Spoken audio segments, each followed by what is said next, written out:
Artigo 220. A manifestação do pensamento, a criação, a expressão e a informação, sob qualquer forma, processo ou veículo, não sofrerão qualquer restrição, observado o disposto nessa Constituição. Censura prévia no Brasil é proibida por lei. E quem faz a lei? O Congresso Brasileiro? E o que o STF faz? Bom, o STF deveria aplicar essa lei. Não, o STF não pode legislar, tipo, não gostei dessa lei, vamos modificar? Em algum momento da história foi normalizado que o entendimento de um juiz poderia sobrepor ao texto expresso da lei. Mas esse entendimento foi aplicado e virou uma jurisprudência. A jurisprudência acabou virando uma norma e a lei, um mero detalhe.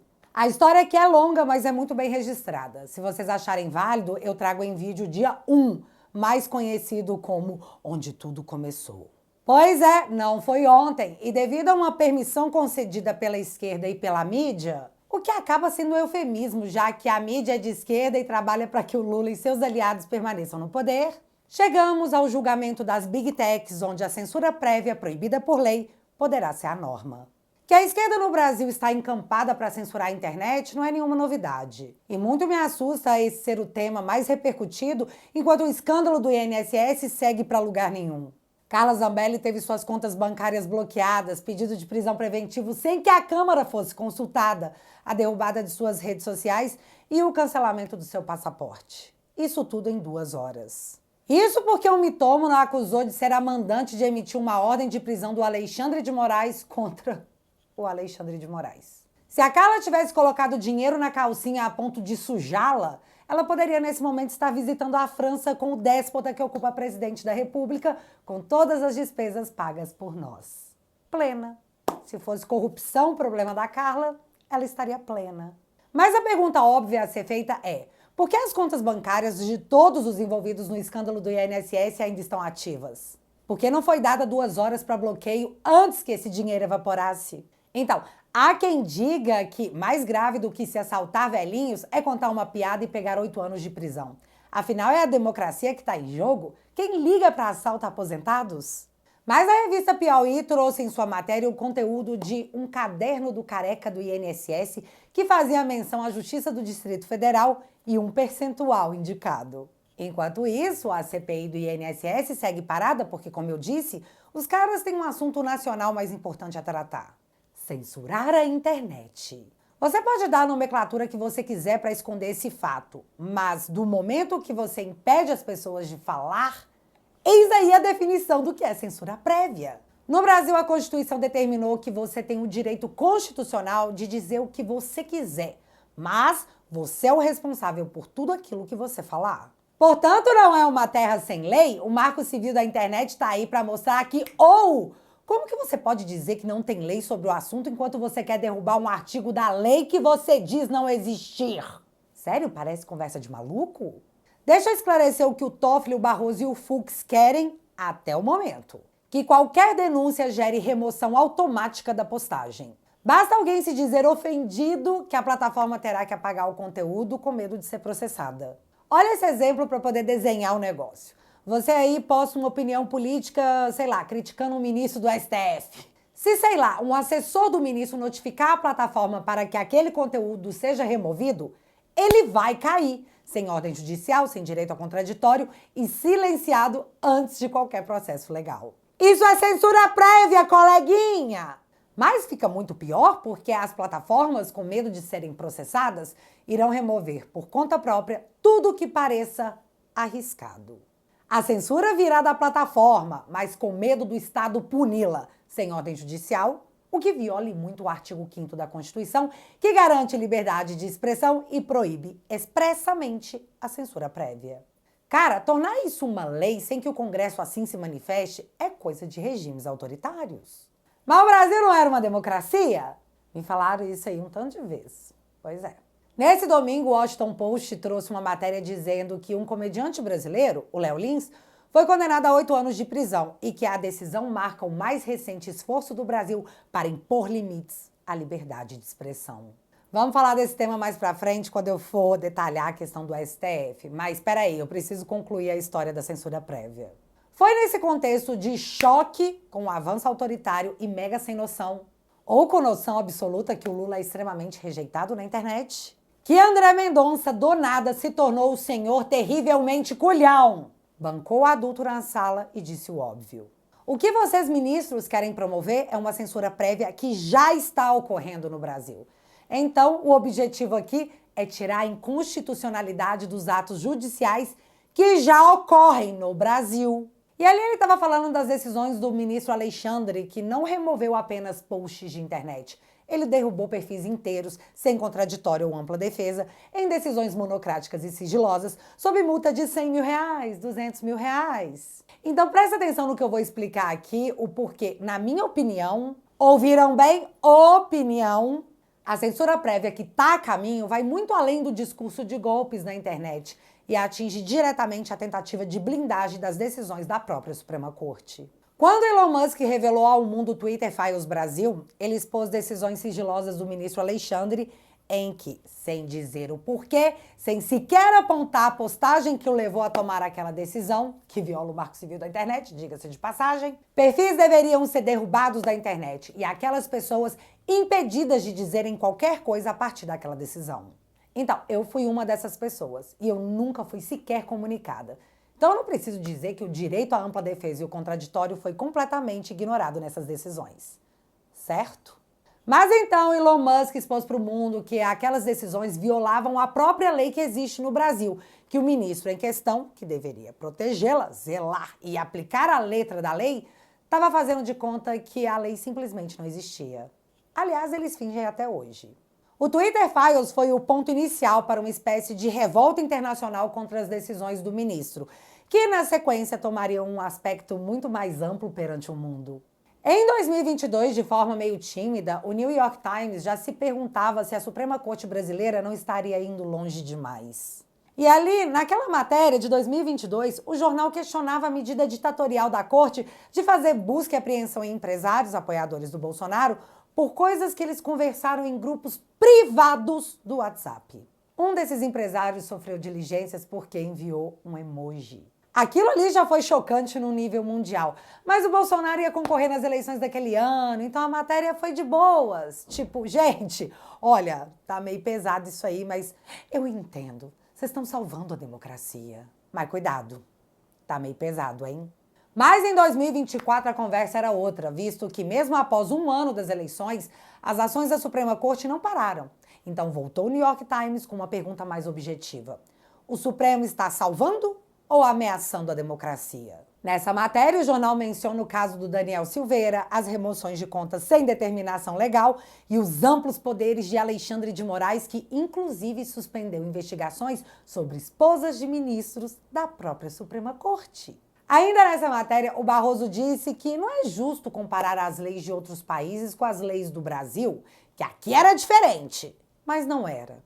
O Marco Civil deixava claro que a lei brasileira era remoção somente após o devido processo legal. Que, aliás, foi lindamente ignorado em centenas de decisões, conforme a própria matéria retratou. Já em 2025 foi a vez da The Economist, a mais conceituada revista britânica, respeitada em todo o meio jurídico, dizer que Xandão, porque sim, ele se refere a um apelido do Alexandre na matéria, Xandão, tem poderes excessivos e que a própria corte exercesse uma moderação, antes que desse muito ruim. A matéria serviu de start e embasamento para diversas ações tomadas em todo o mundo em desagravo à Suprema Corte Brazuelana, mas não atingiu seu objetivo inicial: chamar os ministros para uma reflexão.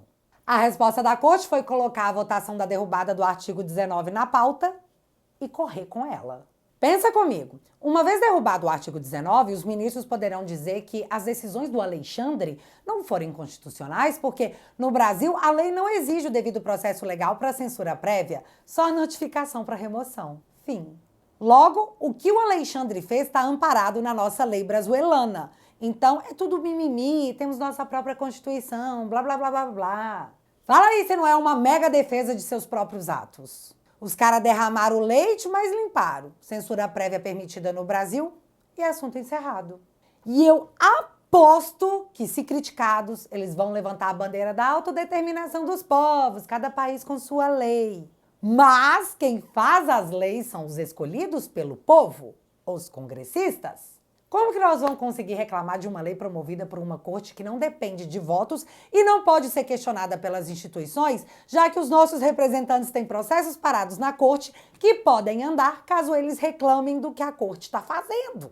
E olha, se eu fosse ter que apostar dinheiro sobre o rumo desse julgamento, o ferro já está pronto, só falta ele entrar. De quebra ou não, Lula, que apanha nas redes sociais, que queria o cara do Xi Jinping aqui para ajudar a censurar nossas redes, sairá mega beneficiado. Afinal, era o que ele queria desde antes das eleições.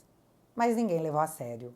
Ou seja, eles ganham o conjunto executivo e judiciário. E já que a Globo vive dizendo que o STF e Lula são um time, bom, quem perde é só a gente mesmo. E o Congresso? Nossa, o Congresso está muito em baixa, muito humilhado. Que situação, hein? Poderes independentes. Só que não. Bem-vindo à Brazuela! E a coisa tá tão escancarada no Brasil que todos assistimos a Daniela Lima dizer na Rede Lula que contou para um ministro que a Carla Zambelli havia fugido, no que ele respondeu que se fosse ele o relator, estaria todo mundo preso. Oi? Vocês estão entendendo? Lei pra quê? Se tivesse caído na mão desse juiz, a lei seria plenamente ignorada e ele teria prendido todo mundo. Esse ministro falou para Daniela Lima que a culpa do que aconteceu foi dos isentões da mídia, porque como assim a mídia se colocou isenta ao dizer que Alexandre tá indo longe demais? A gente não era brother? Ainda segundo esse ministro, a mídia isenta, o mercado e alguns juristas emparedaram o Alexandre. E vem cá, você só é emparedado quando você perde o argumento. Se a mídia, mercado e juristas dizem que você tá errado enquanto você age fora da Constituição, seu suporte acabou. Aí você fica mais quietinho mesmo, como relatou a Catanhede também na Globo News, que o Alexandre, que está prestes a ser sancionado, está calado. Essa semana o advogado do Trump reapareceu informando que o processo aberto contra Alexandre pela censura no Rumble e da Truth Social, no que me pareceu mais um lembrete de "Ei, Alexandre, não esquecemos de você", foi isso mesmo, só um lembrete. Já na semana passada, a carta enviada pelo governo dos Estados Unidos ao governo brasileiro relatando as ações do Moraes não era um lembrete. Era uma fundamentação jurídica para possíveis sanções que foram anunciadas como possíveis de acontecerem. Tipo, "Ei, Brasil, podem dizer por aí o que vocês quiserem, mas essa aqui é a prova que o Alexandre violou a nossa soberania. Então, se a gente sancionar, foi por causa disso aqui, tá? Beijos de luz." Porém, o Martin, o advogado que estava lá na CNN explicando que isso não é um ataque ao Alexandre e sim um contra-ataque, disse que as coisas podem ficar menos ruins e que tudo depende da atitude do ministro. E o que teremos essa semana? Bolsonaro, assim como os réus do Núcleo 1 da tentativa tabajara de golpe de Estado, serão ouvidos ao vivo. Já pegou muito mal o comportamento do Alexandre em ameaçar o Aldo Rebelo com prisão, porque o ministro achou que ele não tinha capacidade de comentar a respeito do que o Aldo estava comentando. Sério? A Natuza Neri falou que não foi bem ruim. E nesse interrogatório do presidente Bolsonaro, eu queria que apenas uma pergunta fosse feita. Beleza, chefe, mas me informa onde que tá a minuta que previa esse plano de golpe, porque nos autos ela não tá. Eu já disse isso 1 zilhão de vezes e eu vou repetir de novo. A tal minuta que diz que Alexandre seria preso não existe dentro do processo. Ela simplesmente não existe, mas é repetida pelo ministro e é colocada dentro do processo como se fosse algo real. Eu vou detalhar direitinho as provas do processo num outro vídeo, mas fica aqui o meu pedido público. Cadê a minuta, chefe? Onde ela tá? Do que se alimenta?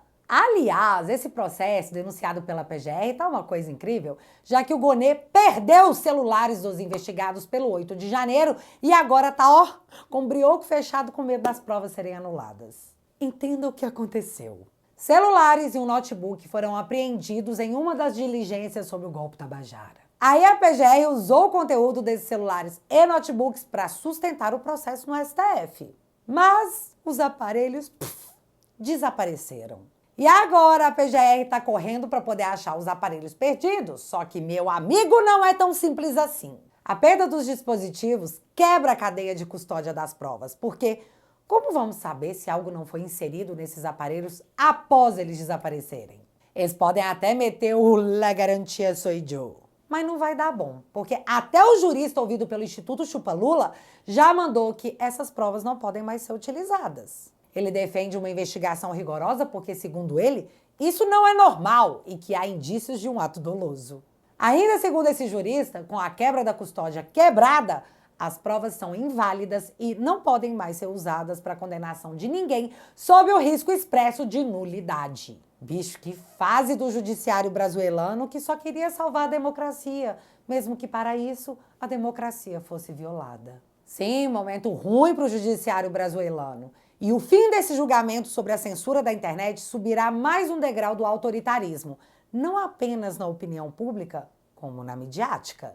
Nesse final de semana, Folha e Estadão promoveram editoriais dizendo que Mendonça tá certo e que mais uma vez a corda tá sendo esticada no melhor estilo STF. Vocês estão ficando doido? Mas calma. Eu fui conversar com uma galera mais entendida sobre isso tudo para poder saber o que estão pensando. E a opinião foi unânime. Nesse momento, quanto pior, melhor.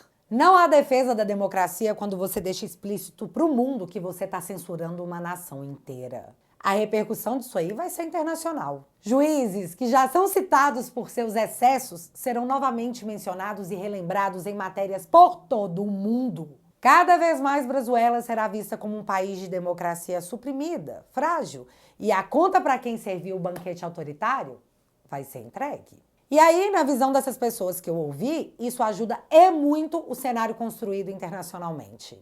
O que vai se somar aos fundamentos das decisões que poderão ser tomadas. Ou seja, para melhorar, vai piorar.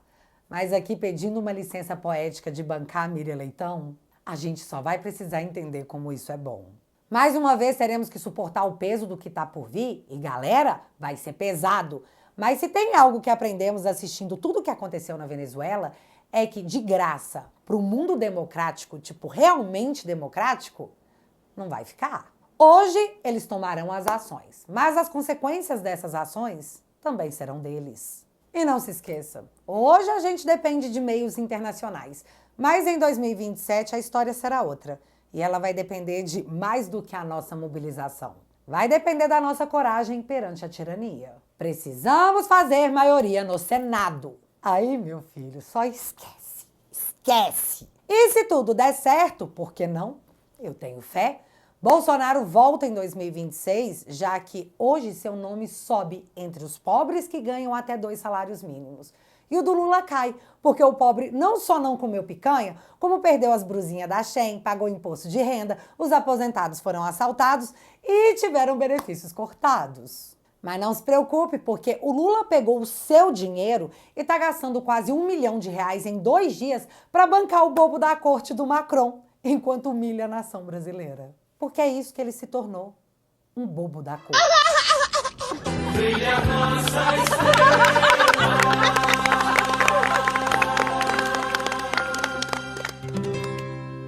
Cara, que humilhação. Então só continua. Combinado?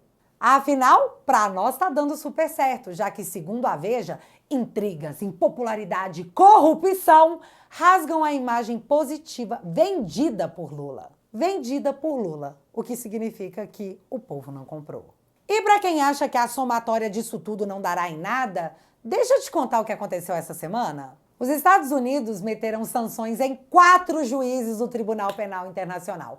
E a reação braba que chegou até nós, até o momento, foi uma nota da Gleisi Hoffmann. Se o mundo não comprou briga por juízes do Tribunal Penal Internacional após sanções dos Estados Unidos, vocês realmente acham que as sanções a personalidades brasileiras vai gerar comoção? Então, eu acho que não. Mas me conta aqui nos comentários o que você acha, que eu quero saber. E já que você ficou até aqui, mesmo com o risco de perder tudo que eu tenho na nossa linda democracia do amor, eu vou continuar te atualizando com a minha opinião sobre as coisas que rolam na política do Brasil. O único crime que eu cometi foi contar pra vocês as coisas que eu penso sobre a política tupiniquense. Quanto mais a turminha das trevas tenta tirar o nosso direito de falar, mais a gente deve gritar para todo canto as coisas erradas que eles estão fazendo. Eles querem derrubar todas as minhas redes porque meu plano é impedir que você fique sem saber o que está acontecendo. Pelo menos algo do lado de cá do muro você vai receber. A democracia quer me silenciar para te obrigar a viver em um país de pensamento único. E isso nem de longe é democracia. Galera, se a gente não desistir agora, a vitória é só consequência. Nós estamos aqui para construir um bom futuro, um verde e amarelo para os nossos filhos e netos. São os tempos difíceis que criam os homens fortes. E a gente é desses. Toque no botão aqui embaixo e entre para a Família Te Atualizei. A Família Te Atualizei agora funciona como uma rede social da nossa bolha, onde você pode trocar ideia com a galera que pensa igualzinho você.